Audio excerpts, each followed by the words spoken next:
Akik 1980 előtt születtek, azok valódi hősök. Olyasféle igazi hollywoodi minden túlélő fene gyerekek. De tényleg, gondolj csak bele!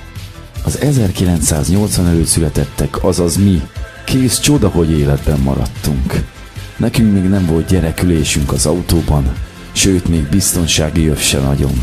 Viszont biztosan tudhattuk, hogy a gyerekágyak festékében akad bőven ólum. A gyógyszeres és vegyszeres üvegek könnyedén nyithatóak voltak. Nem volt semmi furfangos védelemmel ellátva, de még a fiókok és ajtók sem voltak felszerelve biztonsági nyitóval. És mikor bicajozni mentünk, nemhogy könyökvédünk és sisakunk nem volt, de még rendes biciklünk sem. Azért az nem volt semmi. Mi még csapból ittuk a vizet, és azt se tudtuk, mit jelent pontosan az ásványvíz. Mi még nem nagyon unatkoztunk, ha tehettük, kimentünk játszani. Igen, ki. Egész nap kint voltunk, a szüleink pedig csak sejtették, hogy élünk és megvagyunk, hiszen még vezetékes telefon sem nagyon volt, nemhogy mobil. Pláne nekünk. Nyáron derékig érő fűben és közeli kiserdőkben játszottunk, mégsem lettünk kiütésesek, és nem tört ránk allergiás roham. Nem tudtuk, mi az a pollen, és a parlagfűről azt hittük, hogy a sárkányfű egyenes ági rokona. Ha elestünk, megsérültünk, eltölt valamelyik végtagunk, vagy csak szimplán betört a fejünk, senkit nem pereltek be ezért. Egyszerűen mi voltunk a hibásak. Sőt, az erősebb elgyepálta unalmában a kisebbet és gyengébbet, az is rendben volt. Ez így működött, és a szüleink nem nagyon szóltak bele ebbe sem.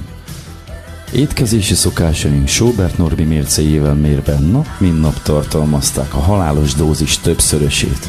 De még egy McDonald'son edződött átlagos amerikai elhízott kisgyerek is helyből nyomna egy hátraszaltót attól, amit mi leküldtünk a címszóval. Gondoljunk a zsíros kenyérre, kolbászra, a disznósajtra, ki tudja, mit tettek bele. Az iskolai menzára, ki tudja, mit nem tettek bele. És mégis itt vagyunk. A kakaóban nem volt A, B, C, D és E vitamin, viszont bebekónak hívták, és már ez is elég volt a boldogságunkhoz. Szobi szörpöt ittunk, ami hírből sem ismerte az édesítőszert, viszont tömény cukorból készült. A limonádét még magunknak kevertük, és mosatlanul ettük a fáról gyakran még éretlen gyümölcsöt. A WC pereme alatt pedig baktériumok ezreinek kolóniái telepedtek meg, a még háborítatlan nyugalomban a predomestos korban.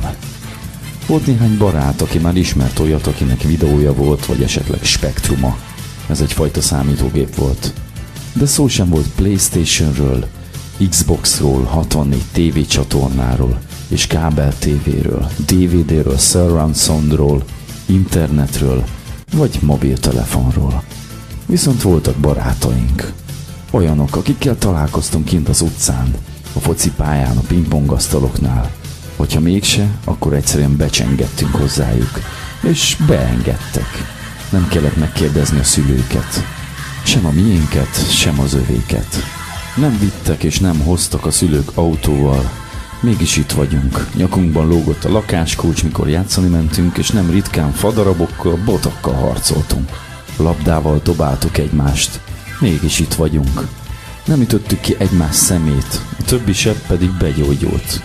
Focizni is csak az állhatott be, aki tudott. Akkor még volt egy íratlan szabály, amit ma nehezen értünk már meg mi is. Azt csináld, amihez értesz.